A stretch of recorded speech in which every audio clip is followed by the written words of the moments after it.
David, just an update, quick, firstly, on fitness of some players. Craig Dawson, Aaron Creswell, Ben Johnson, are they all ready to feature? Craig Dawson and Aaron Creswell have travelled. Ben Johnson hasn't travelled. Okay. So we'll have a look at them. Obviously, we have to just check out what we think for them regarding the surface, etc. But we brought them with us. They're both getting nearer to fitness. Obviously, Craig's had 6 weeks out. Cresy's only probably had 2 weeks out, really. But we just need to make sure that their injuries are okay. But they have done a bit of training. Has that had a big influence on how you're going to pick this team in terms of the pitch and how the impact it could have? Yeah, it's given me some thoughts. You know, obviously we don't want to.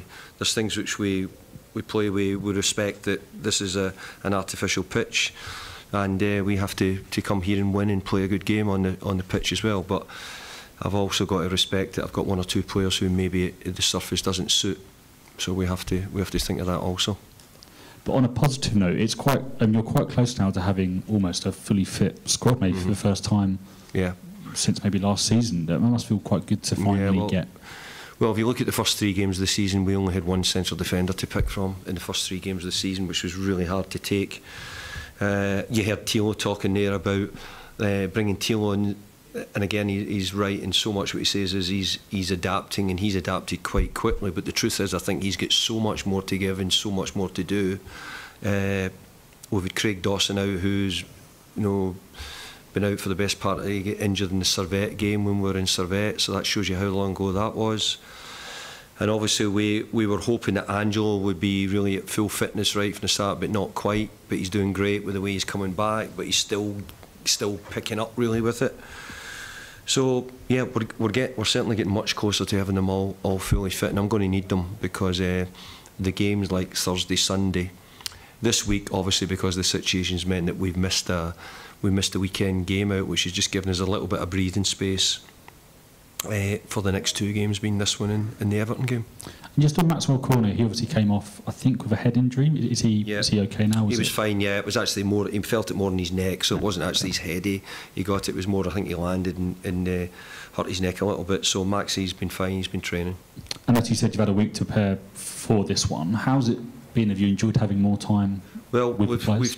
What I've tried to do a bit more, more than recent, is try to give the players a bit more time to themselves and a bit more time off. I think also because we're trying to integrate a lot of new players who are maybe needing a day to get home and get some clothes or bring their family back over or their dogs or whatever it may be. So there's bits of all that got to take place in the middle of trying to prepare the team as well. Is that what people maybe don't always appreciate, is that when you have so many new players, they have a lot of things to do other than play football? Yeah. Well, they have families, and they have their families either to see or to meet.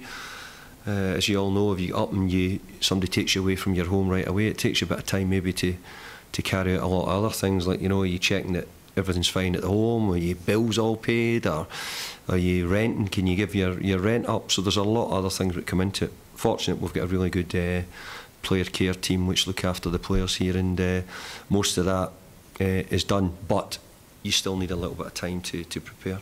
And we didn't speak after the previous European game. What did you make of that performance? It was quite a different first half, second half. Yeah, it was. We didn't really enjoy how we were in the first half at all. We picked up, but we watched it back, and we missed a lot of chances in the first half, which could have made it all look a lot different.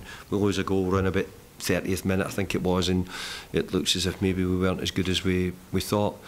But watching it back, we'd actually played some good stuff and made some chances. We just didn't take them.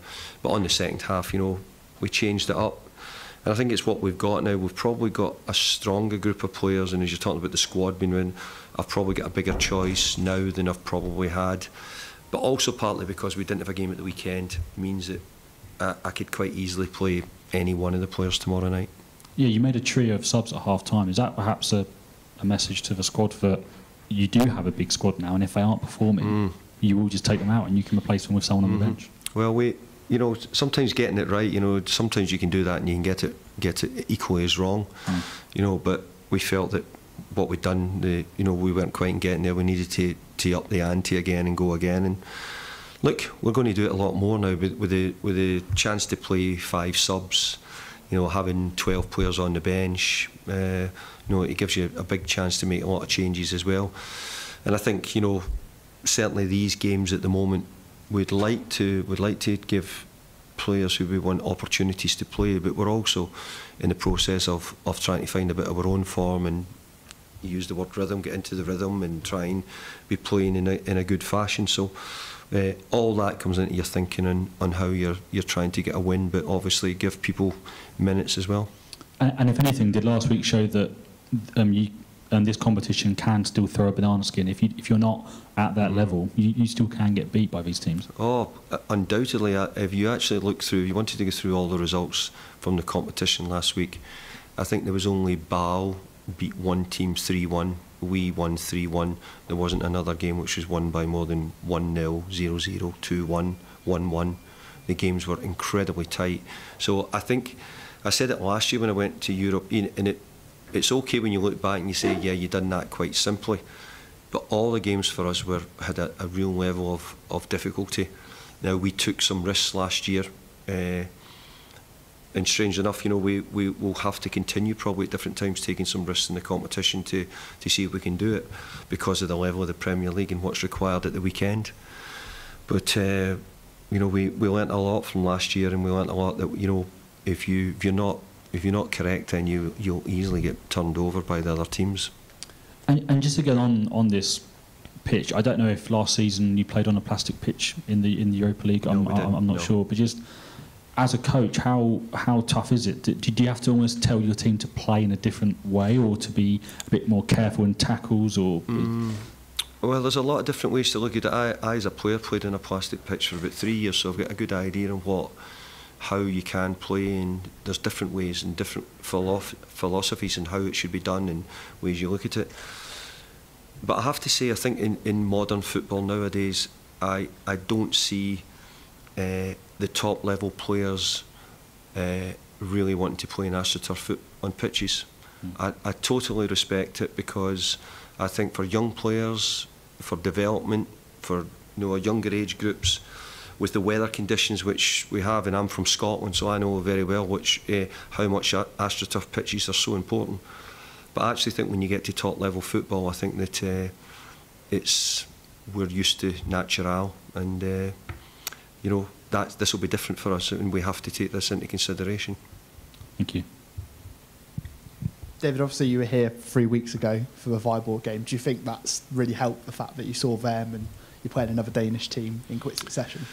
Well, I think all it's done is, you know, we're familiar with the surrounds, because we're staying close by to where we are just now.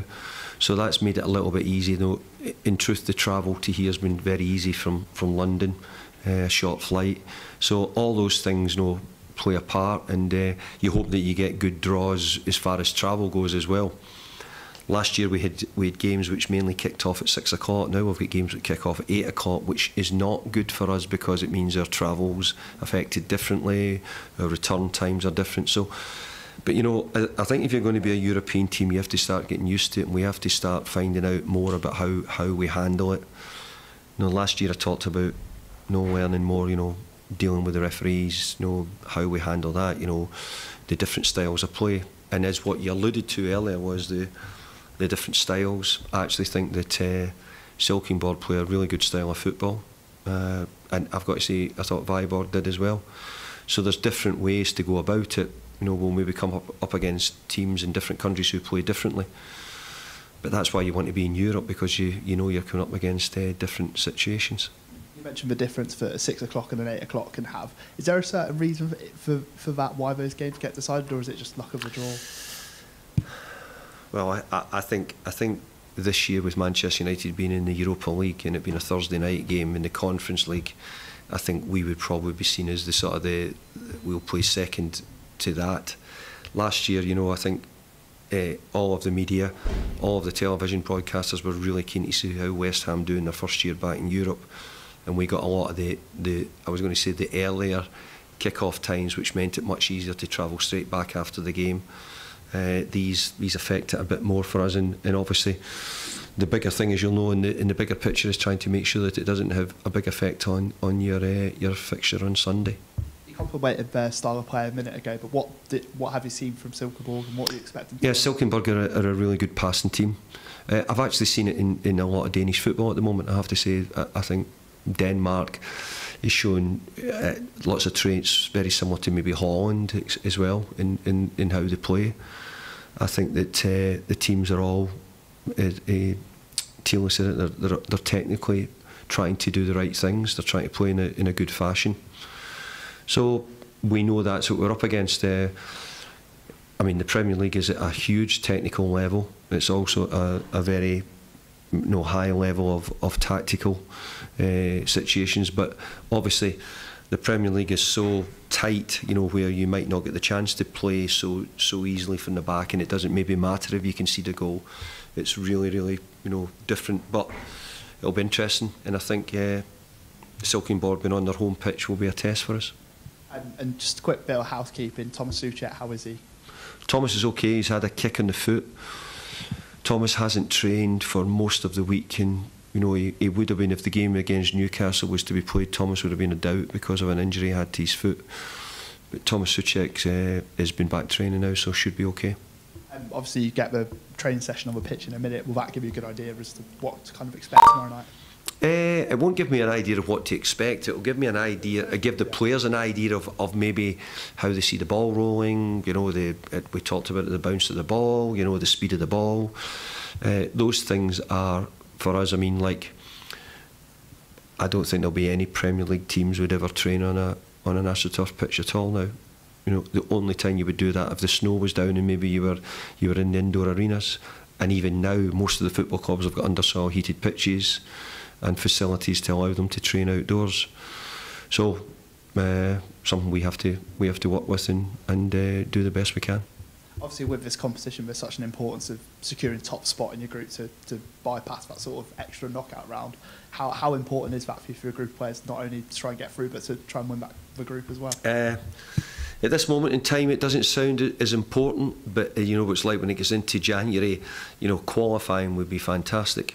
And last year we got out the blocks really, really fast last year, and we got the results in and we done it. But maybe we just ran out a bit of steam getting to the semi-final, etc.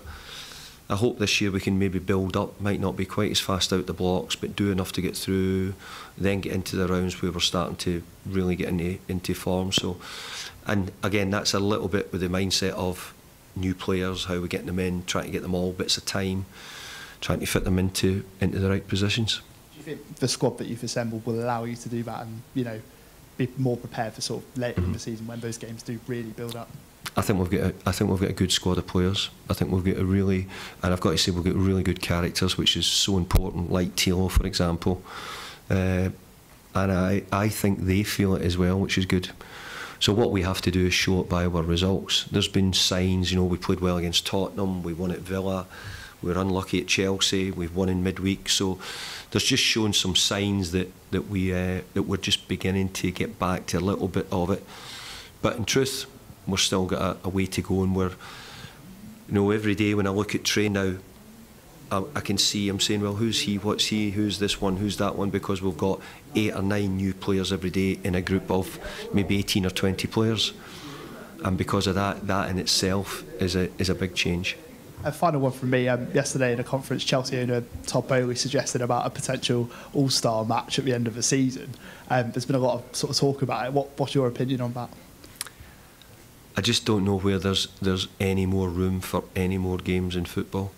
We play the Charity Shield at the start of the season, which we use that as our Charity Shield game, which is normally the game which I believe would give the money to charity. Would I be right in saying that? Yeah, all goes to charity. So, for us to have things like North-South divide at the moment, I don't think we need that. I think what we're trying to do is make sure our country's as one. And at the moment we're trying to build better roads, better rail lines between the north and the south. Never mind putting 2 teams out against each other. Just 2 from me, boss. You've spoken to us regularly about how when you were a young coach you took on new experiences and visited different countries. Did you ever come to Denmark when you were a young coach? No, but I've got a friend here from Iceland. I used to go to Iceland every year, and so I'm very aware of it. I'm going to call it this part of the world. But I've been to Copenhagen. I used to go regular to watch games in Copenhagen. I always enjoyed a beer in Copenhagen. It was always very nice. But so I've really enjoyed it. I've got to say, we were here a few weeks ago, and I've got to say this is a lovely part of the world where we are just now, and feels really peaceful, and it looks a really nice place to live. Just on a slightly different topic, the game last week, we didn't speak to you afterwards, but I think the general consensus is that in really challenging circumstances, just a few minutes really after the death of the Queen was announced, the club, its supporters really did themselves a great credit with the way they conducted themselves on the night. Well, I thought it was a really difficult night, and it probably showed that a little bit in, because the atmosphere was subdued, exactly probably how we all wanted it and expected. The club done a brilliant job in getting things correct and doing everything at the last minute. So, it shows a lot. But look, West Ham's a very British club, and because of that, we supported our Queen, and I thought they'd done a really good job.